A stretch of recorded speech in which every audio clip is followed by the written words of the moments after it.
உங்களோட duties and ரெஸ்பான்சிபிலிட்டிஸை அடிக்கடி அப்புறம் பண்ணிக்கலான்னு தள்ளி போடுற ஹேபிட் இருக்கா உங்களுக்கு? அது பேர் லேசினஸ் இல்லைங்க. உங்கள் பிரெயின் உங்களுக்கு அனுப்புகிற ஒரு மெசேஜ். ஒரு டாஸ்க் ரொம்ப டஃப்பாக ஸ்ட்ரெஸ்ஃபுல்லாக இருக்கிறப்ப பிரெயின் கம்ஃபர்ட்டை தான் சூஸ் பண்ணும். லைக் அதை இமீடியட்டாக பண்ண வேண்டாம், சும்மா மொபைல் நோண்டிட்டு இருக்கலாம், ஸ்க்ரால் பண்ணிட்டு இருக்கலாம், தூங்கலாம், அது போல். அது டெம்ப்ரவரியாக உங்களுக்கு ஒரு ஸ்ட்ரெஸ் ரிலீவிங் மாதிரி இருக்கலாம். மேபி ஒரு பாஸ் பட்டன் மாதிரி ரொம்ப ஓவர்லோடடாக நீங்கள் ஃபீல் பண்ணுறப்ப. ஆனால் அதையே நீங்கள் ஒரு ஹேபிட் ஆக்குனீங்க அப்படின்னா அப்போ அங்கே ஸ்ட்ரெஸ்ஸும் ஆன்சைட்டியும் டபுள் தான் ஆகும். நீங்கள் அந்த டாஸ்க்கை தள்ளி போட போட அந்த கில்ட்டு, செல்ஃப் ப்ளேம் எல்லாம் இன்க்ரீஸ் ஆகிட்டே இருக்கும். ஸோ இதை எப்படி எஃபெக்டிவாக டேக்கிள் பண்ணலாம் அப்படின்னா, அந்த டஃப்பாக ஃபீல் ஆகிற அந்த டாஸ்க்கை குட்டி குட்டியாக பிரிச்சுக்கோங்க. ஃபார் எக்ஸாம்பிள், இப்போ படிக்கிறது அப்படின்னா 5 லெசன்ஸ் இருக்குது அப்படின்னா 1 lesson at a time.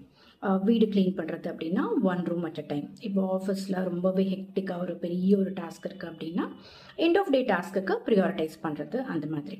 So அந்த மாதிரி சின்ன சின்னதாக பிரிக்கிறப்ப உங்களுக்கு அந்த டாஸ்க் வந்து ரொம்ப பெருசாக டஃப்பாக உங்களுக்கு ஃபீல் ஆகாது.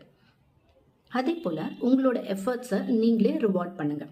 அப்பப்போ ஒரு குட்டி டீ பிரேக் எடுக்கிறது, இல்லைன்னா ஒரு பிரேக் எடுத்துகிட்டு உங்களுக்கு பிடிச்ச வேறு ஏதாவது ஒரு விஷயத்த பண்ணுறது மாதிரி. அதே போல் எண்ட் ரிசல்ட் வரைக்கும் வெயிட் பண்ணாதீங்க. குட்டி குட்டி டார்கெட்ஸை நீங்கள் அச்சீவ் பண்ணால் கூட அதை செலிப்ரேட் பண்ணுங்கள். ப்ரொகாஸ்டினேஷன் அப்படிங்கிறது லேசினஸ் கிடையாதுங்க. Your brains signal for a rest sometimes.